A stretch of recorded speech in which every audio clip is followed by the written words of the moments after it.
नमस्कार, मैं कविता गौतम, एस्ट्रोलॉजर आध्या ज्योतिष संस्थान अपने इस चैनल में आप सभी का स्वागत करती हूँ। सभी जानते हैं कि कुछ दिनों के बाद सावन का महीना प्रारंभ होने वाला है।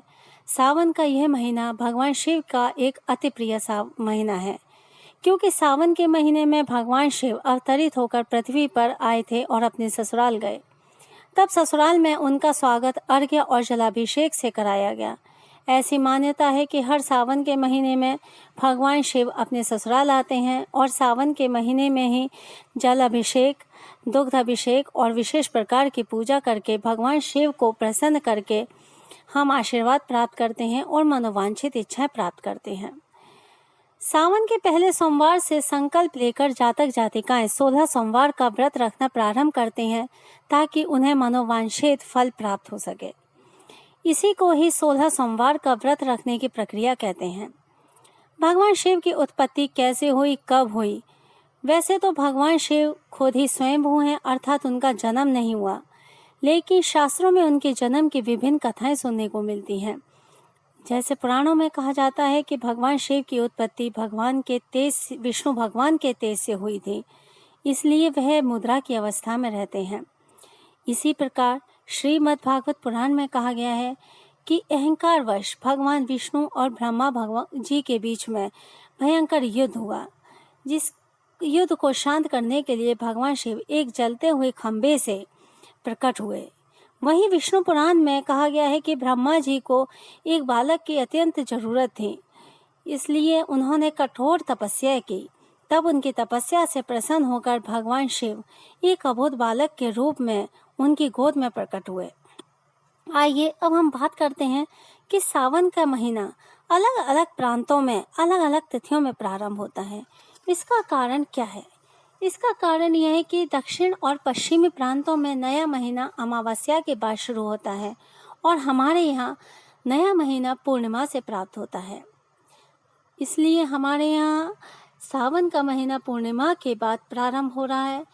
25 जुलाई 2021 से प्रतिपदा के दिन से हमारे यहाँ सावन प्रारंभ होता है और 26 जुलाई को सावन का पहला सोमवार पड़ रहा है। अब हम आप बातें करते हैं कि सावन के पहले सोमवार को किस प्रकार से पूजा करें जिससे भगवान शिव अत्यंत प्रसन्न हो और हमें मनोवांछित इच्छाएं प्राप्त हों। प्रातःकालीन सुबह उठ करके अपने दैनिक कार्यों से आप सभी निवृत्त होइए, स्वच्छ वस्त्र धारण कीजिए। चाहे तो घर के मंदिर में या किसी भी शिव मंदिर में जाइए, वहाँ शिवलिंग को आप स्वच्छ जल से स्नान कराएं। तत्पश्चात तांबे का लोटा लें, अन्यथा किसी भी पात्र में स्वच्छ जल लें और थोड़ा सा गंगा जल उसमें मिलाकर शिवलिंग को अभिषेक करें। उन्हें सफ़ेद पुष्प, अक्षत, भांग, धतूरा, बेलपत्र, सफ़ेद चंदन, धूप, दुग्ध आदि अर्पित करें। लेकिन शिव जी को आपको अभिषेक करते हुए एक विशेष बात का ध्यान रखना है कि आप उन पर तुलसी दल, केतकी पुष्प, हल्दी, नारियल और कुमकुम कतई न चढ़ाएं। शिव जी बैरागी हैं, उन्हें चंदन अति प्रिय है, इसलिए आप उन्हें चंदन चढ़ाइए। नारियल विष्णु पत्नी माता लक्ष्मी का प्रतिरूप है, इन्हें चढ़ाने से आपकी इच्छाएं पूर्ण नहीं होंगी, आपको अपनी पूजा का, अपनी तपस्या का पूर्ण फल प्राप्त नहीं होगा। भगवान शिव को प्रसाद के रूप में आप फल, खीर या दुग्ध मिठाई अर्पित कर सकते हैं।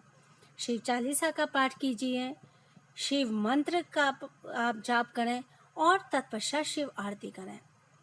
फिर शिव जी के प्रसाद का सेवन कीजिए। अगर आप संपूर्ण दिन निराहार रह सकते हैं तो निराहार रहिए, अथवा आप फलाहार कर सकते हैं और शाम के समय आप सामान्य भोजन कर सकते हैं।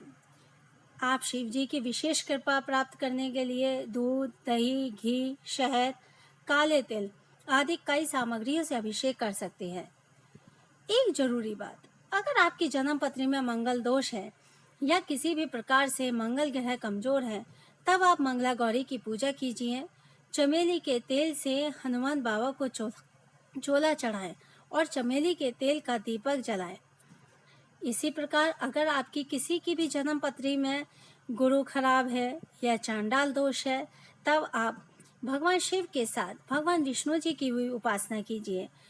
इस प्रकार से आप उनके मंत्रों का भी जाप करिए और अपने गुरु ग्रह को प्रसन्न कीजिए, उनका शुभ फल प्राप्त कीजिए। आप उन शिव जी की पूजा के अपनी मनोवांछित इच्छाएं प्राप्त कीजिए और भगवान शिव का विशेष फल प्राप्त कीजिए। धन्यवाद।